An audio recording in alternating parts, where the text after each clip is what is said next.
이 시간 우리 가운데 찾아오시는 성령님을 마음속에 다시 한번 모시는 복된 시간이 되시기를 소망합니다. 어린이 설교 먼저 시작하겠습니다. 여러분들 오늘 어떤 날인지 알아요? 어린이 여러분들? 오늘 보니까 자유롭게 앉아있네. 가운데 보통 모여 앉아있었는데 눈은 어디다 둬야 될지 모르겠네요. 사방에 다 앉아있네. 그래요. 잘했어요. 예. 오늘 무슨 날이죠?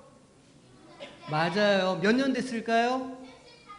73년 됐어요. 기도를 잘 들었어요. 예. 정전된 지는 70년이고 6.25 발발한 지는 73년 됐어요. 자, 우리 그 할머니와 할아버지들이요, 나라와 가정을 지키기 위해서 열심히 싸우셨어요. 그래서 친구들과 싸우고 다투는 일도 두렵고 무서운 일이잖아요. 그런데 나라와 나라가 막 총과 칼을 들고 싸우는 일은 진짜 무섭고 두려운 일이에요. 사진 보여주시겠어요? 이게 어디냐면 낙동강 방어선이에요. 1.4.5태 때 밀리다 낙동강까지 낙동강 어디 있는지 알죠? 낙동강 건너편까지 우리가 포위를 당했었어요. 만약 낙동강이 뚫렸으면 지금 우리는 조선인민민주공화국에서 살고 있었을 거예요. 얼마나 다행인지 몰라요. 우리 할머니 할아버지들이 나라를 지켜주셨기 때문이에요. 하지만 우리 할머니 할아버지들은 두려움을 극복하고 나라를 지켜주셨어요. 그래서 오늘 우리가 살고 있는 거죠. 한국전쟁 때 돌아가신 우리 할머니 할아버지들이 묻혀있는 국립현충원이에요. 굉장히 많은 분들이 나라를 위해서 그렇게 목숨을 바치셨어요. 여러분들 할아버지 할머니들을 만나면 꼭 감사하다고 인사를 해야 됩니다. 지금 인사 한번 해볼까요? 옆에 있는 우리 부모님과 할머니한테 감사합니다. 나라를 지켜주셔서 감사합니다. 고마워요. 오늘 예수님은 우리에게 두려워하지 말라 이렇게 말씀하고 계셔요. 사실 우리 어린이들에게도 두려워할 일이 있어요, 없어요? 굉장히 많아요. 예. 제가 몇 가지 그림을 보여줄 건데 이게 그런 두려움 속에 있는 우리 친구들이 그린 그림이래요. 학교에 가면 친구들과 지내는 일이 힘들 수도 있고 공부하는 게 두려운 일일 수도 있어요. 또 잘못한 일이 있어서 부모님께 들킬까 두려운 일이 있을 수도 있죠. 예수님의 제자들도 복음을 전하는데 두려워했다고 해요. 많은 사람들이 예수님을 믿는다고 흉보고 놀리고 때로는 때리기도 했죠. 그런 제자들을 보면서 예수님은 두려워하지 말아라. 세상에서 어려운 일을 당할 때에도 나를 배신하지 않으면 내가 내 편이 되어줄게 라고 말씀하셨어요. 예수님은 어떤 분이실까요? 예수님은 어떤 분이에요? 죽은 사람을 살리고 무리도 걸어가시고 병도 고쳐주시고 귀신을 쫓아내시는 분이에요. 예수님은 세상의 왕이 되시는 분이시고 세상의 주인 되시는 분이시에요. 그러니까 주님이 내 편이시면 무서울 게 있을까요? 없을까요? 없어요. 그래요. 잘 알고 있네요. 예수님이 내 편이시면 두려울 게 없는 거예요. 우리 어린이들도 예수님이 내 편 되신다는 사실을 분명하게 기억하고 두렵고 무서운 일이 있어도 우리가 주님을 믿고 두려움을 이겨내는 어린이들이 되시기를 소망합니다. 어린이들만 아멘 했으면 좋겠어요. 다시 어린이들만 그런 어린이들이 되기를 소망합니다. 약간 화내는 거 아니죠? 약간 화내는 것처럼 들렸어요. 그래요. 예수님 안에서 두려워하지 않는 우리 어린이 되길 바랍니다. 목사님 따라하세요. 예수님 안에서 두렵지 않습니다. 안 하는 어린이들도 있네요. 다시 한번. 예수님 안에서 두렵지 않습니다. 그래요. 예. 예수님 안에서 두렵지 않아 하는 우리 어린이 되기를 소망합니다. 이제 어른 설교하겠습니다. 저도 어렸을 때 그런 두려움들이 좀 있었던 것 같아요. 예를 들면 아주 어렸을 때에는 뭔가 잘못을 하고 나면 이제 부모님한테 혼날 일이 두려웠습니다. 제가 이제 초등학교 어렸을 때 어린 시절에 춘천 외가댁에서 자랐는데 주말이 되면 이제 한 달에 한 번, 두 번 부모님들이 내려오셨어요. 그러면 할머니가 이제 제가 잘못한 것들을 쭉 기록해 놓으셨다가 그거를 이제 아버지한테 이렇게 딱 드리는 겁니다. 그럼 아버지가 이제 아무거나 눈에 보이는 거, 그렇죠? 들어서 막 이렇게. 그래서 그날이 너무 부모님을 한 달에 한 번 만나면 그날이 기쁘고 즐거운 날이 돼야 되는데 그날 정말 저한테 무서운 날이었던 걸 제가 기억합니다. 청년 시절에는 미래에 대한 두려움이 굉장히 컸습니다. 앞으로 내가 무엇을 하고 살아야 될까? 나는 어떤 일을 하면서 살아야 하나, 이런 걱정들이 있었죠. 그리고 이제 제 스스로를 좀 알게 되고 뭔가 내 안에 있는 자원이 어떤 것이 있고 무엇이 없는가를 깨닫게 되었을 때에는 새로운 두려움이 생겼습니다. 어떤 두려움이었냐면 누군가를 진짜 사랑하고 내가 책임지는 사람이 될 수 있을까? 이제 이런 두려움을 갖게 되었죠. 결국 그 두려움은 원망으로 옷을 갈아입었습니다. 그렇게 아버지의 부재를 한탄하는 시간이 저에게 있었습니다. 제가 그 두려움을 어떻게 이겼을까요? 말씀을 통해서였습니다. 20대 후반에 수많은 혼란 속에서 제가 예수원을 찾았었고 그곳에서 나에게 주시는 하나님의 선명한 음성을 경험했습니다. 그 순간을 제가 지금도 잊을 수가 없죠. 이렇게 책을 읽고 있는데 성경 말씀이 이렇게 공중에 떠올라서 제 심령에 이렇게 박히는 경험을 그 자리에서 제가 했었습니다. 그리고 그 경험이 오늘 저를 목사의 길로 인도했다. 저는 그렇게 생각합니다. 두려움은 늘 우리 곁에 있습니다. 두려움이 없는 사람이 없죠. 이 우리 인생이라고 하는 거대한 도전은 쉬운 적이 한 번도 없는 겁니다. 거센 풍랑처럼 우리를 집어삼킬 때도 있습니다. 때로는 사람 사이의 관계가 우리를 힘들게 하기도 하고 예상하지 않았던 질병이 우리 인생을 덮칠 때도 있습니다. 경제적인 문제로 인해서 옴짝달싹 할 수 없는 상황에 놓이기도 하고 어디 하소연할 데가 없는 기가 막힌 억울한 일을 당할 때도 있습니다. 개인의 힘으로 어쩔 수 없는 전쟁에 휘말리기도 합니다. 그럴 때 우리는 두려움을 경험하고 그 두려움은 곧 열등감이나 원망 또 원한으로 바뀌게 되기도 합니다. 남들과 자신을 비교하게 되고 내게 없는 것이 극대화됩니다. 다른 사람들은 다 잘 사는 것 같은데 다 행복해 보이는 것 같은데 왜 내 인생만 이런가? 그런 원망감과 억울함으로 삶을 살 때도 있다는 것이죠.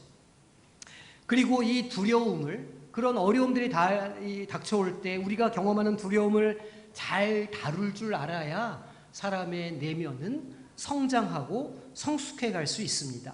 그리고 오늘 본문 말씀은 신앙인들이 두려움을 어떻게 다뤄야 하는가에 대한 말씀을 우리에게 주고 있습니다. 오늘 예수님이 하시는 말씀은 제자들이 두려운 상황에 처해 있다는 것을 알려줍니다.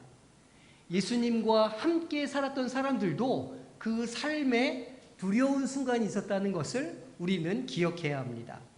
읽지는 않았지만 10장의 앞선 내용을 보면 제자들이 복음을 증거할 때 그들에게 핍박이 있을 것을 말씀하십니다. 12제자를 부르신 예수님은 그들을 이스라엘 집에 잃어버린 양들에게 파송하십니다. 잃어버린 양이 누구일까요? 우리 지난주에 나눈 것처럼 목자 없는 양과 같이 고생하며 기진한 자들입니다. 세상에서 소외를 경험하고 실패를 경험하고 그래서 사랑받지 못한 이들이 이스라엘의 잃어버린 양들이었습니다. 그런데 그들을 위해서 사역을 감당하고 복음을 전하지만 그들 모두가 복음을 받아들이는 것은 아닙니다.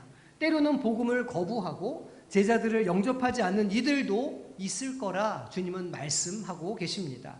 또 어떤 때에는 복음을 증거하지 못하도록 옥에 가두고 때리는 일도 있을 거라 주님께서는 경고하십니다. 주님은 그 염려를 이렇게 표현하십니다. 마태복음 10장 16절을 보니까 보라 내가 너희를 보냄이 양을 이리 가운데로 보냄과 같도다. 그러므로 너희는 뱀같이 지혜롭고 비둘기같이 순결하라 말씀합니다.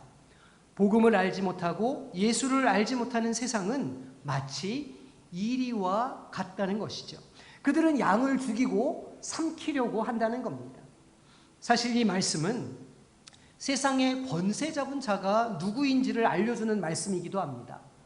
공중의 권세 잡은 자들은 복음 전하는 자들을 공회에 넘기고 회당에서 채찍질합니다. 그 복음을 믿고 따르고 증거하지 못하도록 실제적인 위해를 가한다는 것이죠.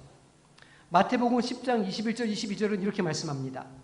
장차 형제가 형제를 아버지가 자식을 죽는 데에 내주며 자식들이 부모를 대적하여 죽게 하리라. 또 너희가 내 이름으로 말미암아 모든 사람에게 미움을 받을 것이나 끝까지 견디는 자는 구원을 얻으리라 말씀합니다. 예수님은 복음을 가진 자들이 세상에서 사는 일이 얼마나 어려운지를 말씀하고 계십니다. 이 마태복음을 처음 읽었던 첫 번째 독자가 누구였을까요? 아마 초대교회 성도들이었을 겁니다. 그때 이 독자들은 네로 황제가 점점 그 핍박을 심하게 늘려가던 때의 성도들이었습니다. 그리스도인들을 향한 혐오가 최고조에 다다랐던 때였습니다. 예루살렘이 파괴된 후로도 핍박은 계속되었고 성도들은 그 핍박을 이기지 못해서 땅속 무덤에 굴을 파고 들어가 신앙생활을 계속했습니다. 카타콤은 그때의 현실을 잘 보여줍니다. 예수를 믿는다는 것만으로도 목숨을 잃을 수 있었습니다. 당연히 초대교회 성도들은 거대한 두려움 속에 살아갈 수밖에 없었습니다. 이러한 핍박은 콘스탄티누스 황제가 기독교를 승인하는 313년까지 대략 300년 정도 계속되었습니다. 주님은 핍박이 있을 것이라 분명히 말씀하십니다. 제자가 스승보다 높지 못할 것인데 스승을 보고 바알세불이라 귀신을 의지하여 귀신을 쫓아낸다고 비방하니 그 제자들을 향해서는 어떻게 했는가 말씀하고 계십니다. 주님은 이 영적 전쟁의 분명한 대적이 누구인지를 분별하라고 말씀하십니다. 28절 말씀입니다. 몸은 죽여도 영혼은 능히 죽이지 못할 자들을 두려워하지 말고 오직 몸과 영혼을 능히 지옥에 멸할 수 있는 이를 두려워하라 말씀합니다. 몸은 죽여도 영혼은 죽이지 못하는 자들이 누구일까요? 아마 세상입니다. 로마의 군인이었을 것이고 황제며 그리스도인들을 핍박하는 사람들이 그들이었습니다. 그러면 몸과 영혼을 능히 지옥에 멸할 수 있는 이는 누구겠습니까? 바로 생사화복의 주권자 되시는 하나님입니다. 진정으로 두려워할 대상은 세상이 아니라 하나님이라 예수님께서는 말씀하고 계시는 것이죠. 사탄마귀는 우리의 이 두려움의 대상을, 하늘을 바라보던 우리의 시선을 땅으로 내리게 합니다. 두려움의 대상이 하나님이 아니라 땅에 어떤 것이 되도록 우리를 속입니다. 왜 그렇습니까? 세상 염려와 근심, 두려움은 믿음이 자라지 못하게 하고 믿음에 넘어지게 하기 때문입니다. 마태복음 13장 22절에 이렇게 말씀합니다. 가시떨기에 부러졌다는 것은 말씀을 들으나 세상의 염려와 재물의 유혹에 말씀이 막혀 결실하지 못하는 자요. 말씀을 아무리 들어도 그 염려가 마음속에 있으면, 두려움이 그 사람 속에 있으면 그 말씀이 아무런 열매를 맺지 못한다고 주님은 경고하고 있습니다. 세상의 방법을 따라, 세상이 보여주는 목표에 따라 사는 사람들의 틈바구니 속에서 신앙인들은 좀 다른 선택을 하고 다른 목표와 방법을 가지고 살아야 합니다. 그런데 그렇게 할 때 세상의 기준에 미치지 못하면 두려움과 열등감과 열패감을 무기로 그리스도인의 마음을 사탄마귀가 공격한다고 하는 것이죠. 하지만 이어지는 주님의 말씀은 그 세상과 사탄마귀를 두려워하지 말라고 말씀하십니다. 29절에서 31절까지 말씀입니다. 참새 2마리가 한 아사리온에 팔리지 않느냐? 그러나 너희 아버지께서 허락하지 아니하시면 그 하나도 땅에 떨어지지 아니하리라. 너희에게는 머리털까지 다 세신 바 되었나니 두려워하지 말라. 너희는 많은 참새보다 귀하니라. 아멘. 아버지 하나님께서 허락하지 아니하시면 참새 한 마리도 땅에 떨어지지 않는다 말씀하십니다. 하나님께서 붙잡고 계시면 지옥에 떨어질 영혼은 없다는 말씀입니다. 하나님은 우리의 머리털까지 다 세시는 분이십니다. 우리의 모든 두려움을 아시고 우리의 처한 형편을 아시는 분이십니다. 우리의 모든 두려움을 아시고 고민을 아십니다. 우리가 주님을 우리 인생의 주인으로 고백하면, 저 세상을 살아가면서 세상의 방법이나 세상의 어떤 것으로 그것을 이겨내는 것이 아니라 예수 그리스도를 믿음으로 그 고난을 이겨내고자 주님을 시인하면 주님께서도 우리를 붙잡아 주시고 하나님 앞에서 우리를 시인하시겠다고 말씀해 주시는 겁니다. 32절 말씀입니다. 누구든지 사람 앞에서 나를 시인하면 나도 하늘에 계신 내 아버지 앞에서 그를 시인할 것이요. 아멘. 그들이 당하는 고통은 공중 권세 잡은 자들의 시험이며 세상 권세를 두려워하지 않아야 합니다. 우리의 두려움의 대상은 오직 하나님 한 분뿐이시기 때문입니다. 그리고 그 하나님은 우리를 떨어지지 않도록 지키시고 보호하시는 분이시라 주님께서는 말씀해 주십니다. 놀라운 사실은 이렇게 지하 무덤을 파고 사는 초대교회 성도들의 숫자가 핍박을 하면 할수록 더 늘어났다는 사실입니다. 두려움에 직면하여 평생 태양을 보지 못하고 살았던 이들도 있었을 만큼 그런 절망과 좌절의 공간에서 어떻게 그들이 소망을 꿈꾸고 살아남았겠습니까? 하나님의 말씀을 붙잡았기 때문입니다. 두려워하지 말라라고 하는 주님의 말씀을 온전히 믿었기 때문입니다. 이 두려워하지 말라는 말씀이 그 고난을 내 이름으로 당하는 이들을 기억하고 구원하시겠다고 하는 이 말씀이 카타콤에서 살아간 자들에게 소망을 주고 용기를 주었기 때문입니다. 환난과 역경이라는 거대한 파도를 맞닥뜨렸던 신앙의 선배들은 이러한 분별력을 가지고 영적 전쟁에 나서서 끝내 승리하는 삶을 살 수 있었습니다. 거친 파도를 잠잠케 하시는 주님의 권능을 우리에게 위임해 주셨다는 사실을 그들은 알았습니다. 그 인생의 파도를 바라보며 두려워하고 도망할 것이 아니라 말씀을 온전히 믿고 파도에 맞서야 한다는 사실을 그들은 기억했습니다. 이것은 오늘 우리에게도 마찬가지죠. 성령을 의지하여 파도를 피할 것이 아니라 그 파도를 타는 믿음이 있어야 합니다. 두려워하지 말라는 주님의 말씀은 이러한 믿음 위에 가능한 것입니다. 로마 제국은 이제 유물로만 남아 있습니다. 수많은 검투사들의 피가 뿌려진 콜로세움은 다 무너져서 이제 그 형태만 알아볼 수 있을 정도입니다. 하지만 그 시절 위협했던 위협은 오늘날에도 고스란히 남아 있습니다. 주님이 다시 오시기 전까지 사탄 마귀는 우리의 신앙을 무너뜨리기 위하여 계속해서 공격합니다. 초대교회에서는 로마 제국이 그 도구였지만 오늘날에는 좀 더 은밀한 도구와 작전을 사용합니다. 과거에 눈에 보이는 실질적인 위협으로 신자들을 공격했다면 이제 신자들의 믿음이 스스로 무너지도록 만듭니다.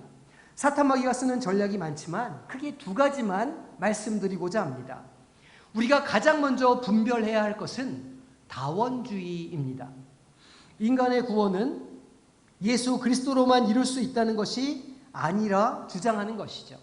개인의 처절한 윤리적인 싸움도 구원에 다다르는 방편이 될 수 있고 타종교 역시 가는 길만 다를 뿐이지 다다르는 목표는 같다 주장합니다.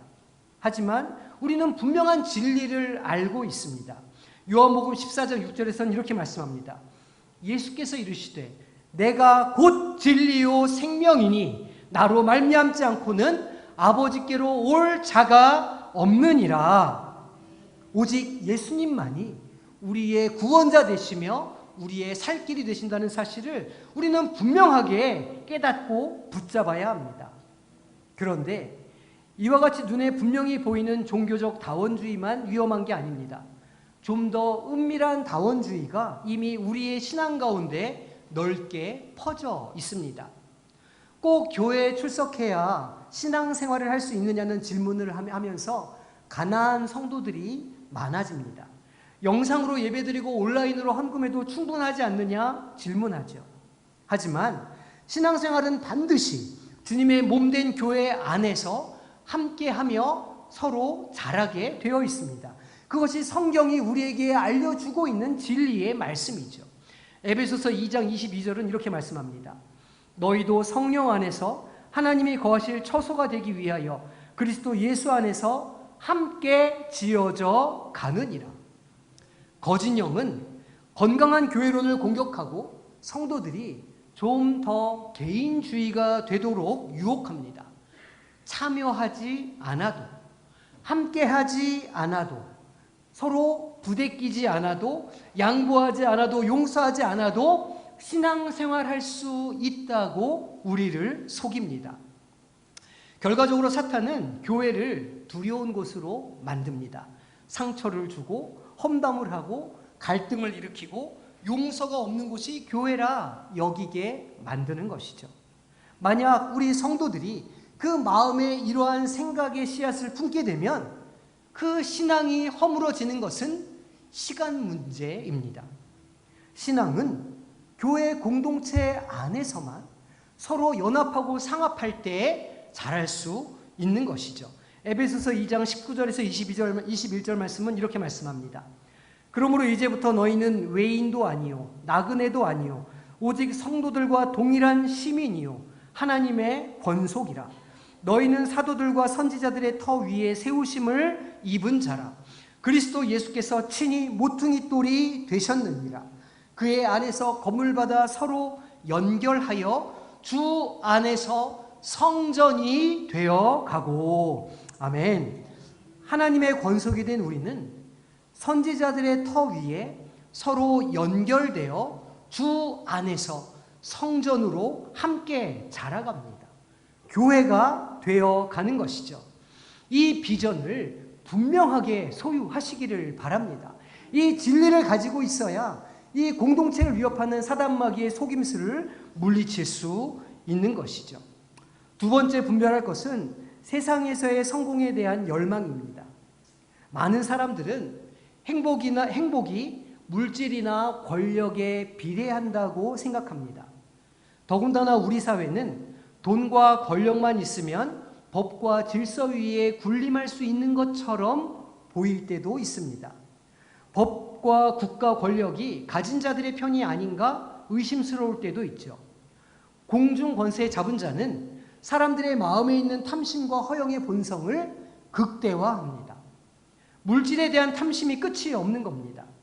대표적인 현상이 부동산 불패에 대한 믿음 같은 것인데, 이것은 다음 세대인 청년들의 삶의 기회를 빼앗아 가는 일입니다. 젊은이들은 암담한 미래에 분노하면서 코인과 주식에 빠져듭니다. 지금이라도 마지막 기회를 잡지 못하면 영영 가난하게 살게 될까 하는 두려움 속에 살아갑니다. 세상이 이처럼 거대한 두려움을 주니까 성공에 대한 열망은 우리의 신앙도 교묘하게 변질시킵니다. 신앙생활도 세상에서 하는 것처럼 경쟁하는 것이죠. 우리의 기도 제목은 주로 사업의 성공과 자녀들의 성공에 대한 것들입니다. 세상에서도 번듯하게 잘 살아보자고 하는 욕망이 우리의 기도와 신앙에 그대로 투영되어 있다는 것입니다.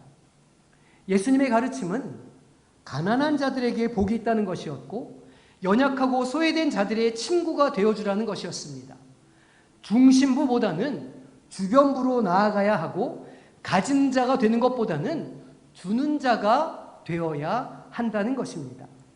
하지만 이러한 가르침과 가치관은 세상 풍조에 밀려서 재미없는 것, 철진한 것이 되어 버렸습니다.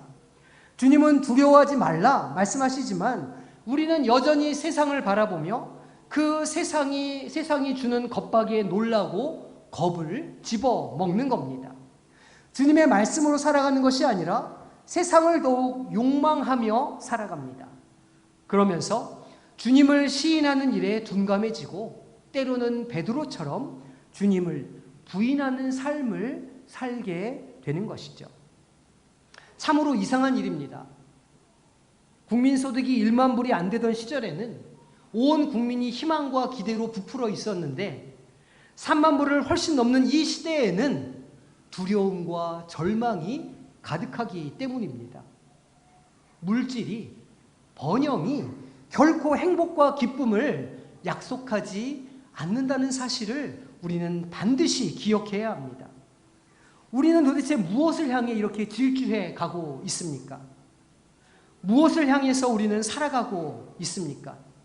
오늘 주님의 말씀은 우리에게도 유효합니다.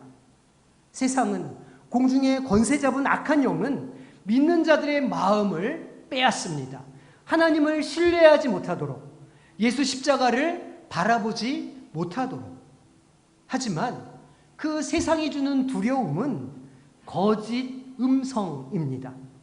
가나안 땅을 정탐했던 10명의 정탐꾼들은 그 마음이 무너졌기에, 그 마음을 지키기에 실패했기 때문에 그 땅의 거민들을 거인이라 보았습니다.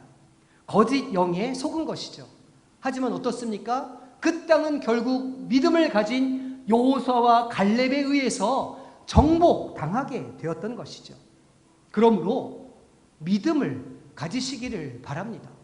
사단마귀가 주는 그 속임수를 분별하시고 진리를 지키며 하나님 말씀 위에 서시기를 바랍니다. 믿음을 가진 이들은 거짓 영에 대해 승리합니다. 믿음을 가진 이들은 그 삶에서 말씀으로 승리하며 살아가게 됩니다. 하나님은 오늘 두려움을 경험하는 성도님들을 바라보시며 말씀하십니다. 머리털까지 세심받으시고 귀한 존재로 여기신다는 것이죠. 주님을 의지하고 붙잡고 주님의 선하심과 자비하심과 인도하심을 시인하면 우리가 마치 이길 수 없을 것 같은 세상의 그 두려움 앞에서 주님을 시인하면 주님의 그 믿음대로 우리의 삶을 이기도록 힘과 능력을 주신다고 오늘 약속해 주십니다. 이 말씀을 믿으시기를 바랍니다. 두려워하지 말라. 두려워하지 말라. 두려워하지 말라. 제가 27살 때 예수원에서 받았던 말씀은 에스겔 18장 4절의 말씀이었습니다. 모든 영혼이 다 내게 속한지라 아버지의 영혼이 내게 속함같이 그의 아들의 영혼도 내게 속하였나니. 저는 제 삶이 완전히 아버지를 닮아 있을 거라 그렇게 오해했습니다. 그래서 나도 결국은 아버지처럼 살고 말 것이라 그렇게 절망하고 좌절했던 것이죠. 그 두려움이 나에게 있었던 겁니다. 그런데 주님께서는 그날 그곳에서 저에게 이 말씀을 주시면서 아니라 그 아들의 영혼은 나에게 속해 있다 말씀해 주셨습니다. 이 말씀이 저로 하여금 두려움을 이기게 해 주셨고 그리고 새로운 삶을 살 수 있도록 역사해 주셨습니다. 주님은 오늘 3번 우리에게 두려워 말라 말씀하십니다.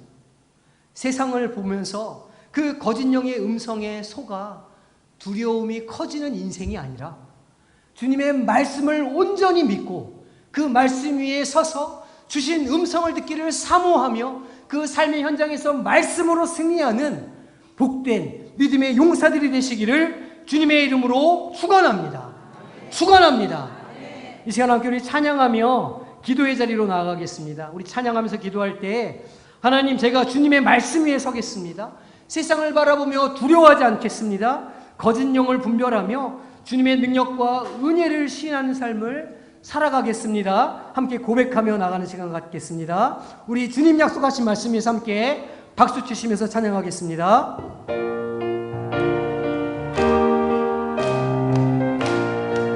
주님 약속하신 말씀 위에서 주님 약속하신 말씀 위에 영원토록 주를 찬송하겠습니다.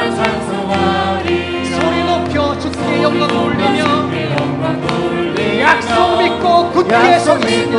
아멘. 아멘. 굳게 서리 영원하신 말씀 위에 굳게 서리 굳게 서리 그 말씀 위에 굳게 서리라. 주님 약속하신 말씀 위에서 주님 약속하신 말씀 위에서 세상 염려 내게 없을할 때 용감하게 힘써 싸워 아멘. 이기며 약속 믿고 굳게 서리라. 굳게 서리 영원하신 말씀 위에 굳게 서리 굳게 서리 그 말씀 위에 굳게 서리라. 주님 약속하신 말씀 위에 사랑이 영원하신 믿습니다. 주의 사랑을 믿고 성령으로 힘썼사옵니다. 아멘. 이기며 약속 믿고 굳게 서리라.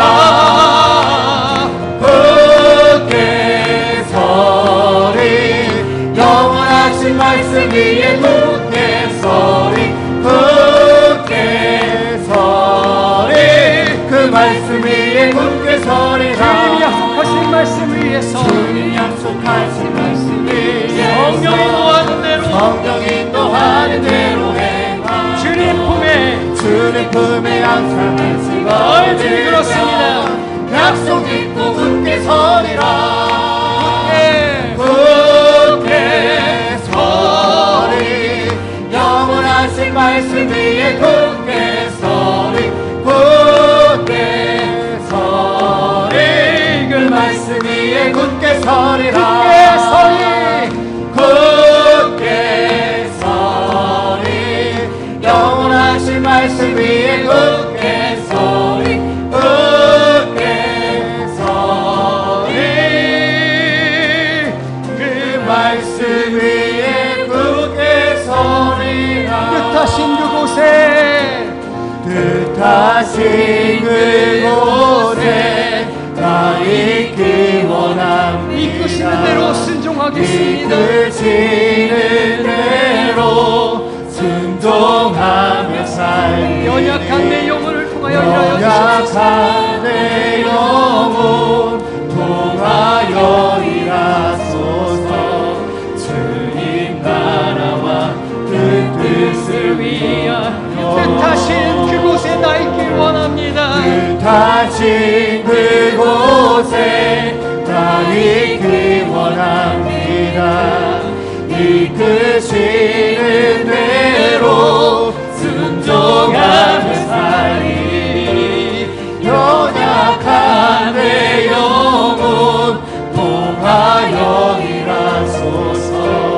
주님 나라와 그 뜻을 위하여 오 주님 나를 이끌어 주시옵소서. 오 주님 나를 이 시간 함께 기도하며 나아가기를 소망합니다. 하나님 주님 주신 말씀 위에 온전히 서기를 소망합니다. 세상을 바라보며 두려워하지 않겠습니다. 거짓 영을 분별하며 성령 충만한 삶을 살아 주님께서 우리 가운데 가신 일들을 온전히 이루는 삶이 되게 하여 주시옵소서. 주님의 이름 부르고 기도하며 나아가겠습니다. 주여 아버지 하나님 우리를 불쌍히 여겨주시고 우리 가운데 주님의 은혜를 더하여 주시기를 소망합니다. 주님의 말씀을 붙잡습니다. 두려워 말라 두려워 말라 두려워 말라 주시는 그 음성을 붙잡사오니 아버지 우리 인생 가운데 이 말씀 위에서는 담대한 믿음이 있게 하여 주시옵소서. 우리의 처한 삶의 환경에서 그 두려운 곳에서 주님의 말씀을 붙잡고 승리하며 살아가기를 소망합니다. 우리를 두렵게 만들고 우리를 불게 만드는 거짓 영들을 분별케 하여 주시고 오직 주님의 말씀으로만 새롭게 되어지며 그 말씀의 새로운 삶을 믿을 수 있도록 주여 역사하여 주시옵소서. 우리를 붙잡아 주시고 세례하여 주시기를 소망합니다. 우리 심령과 마음을 그것을 문열어 가운데로 소망합니다. 아버지여 우리 가운데 그 놀라운 일을 하여 주시고 오직 주님의 가운데 살아가는 복된 역사가 우리 가운데 있게 하여 주시옵소서. 주님을 기대합니다. 주님의 말씀대로 살아가며 주님의 말씀대로 내 영혼 주님 통하여 역사하여 주시옵소서.